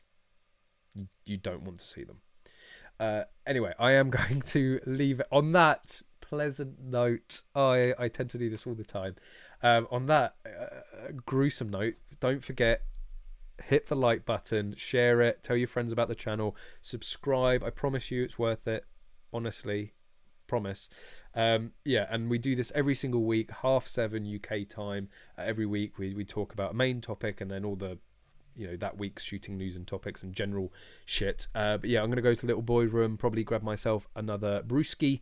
But I hope you all have a fantastic weekend and fantastic week. Thank you everyone for joining in the stream and taking part and being a part of it. I do really enjoy it. It's one of yeah, the highlight of my week. Why not? Yeah, I'm not that exciting. But there we go, guys. Take care. And as always, I hope to see you soon.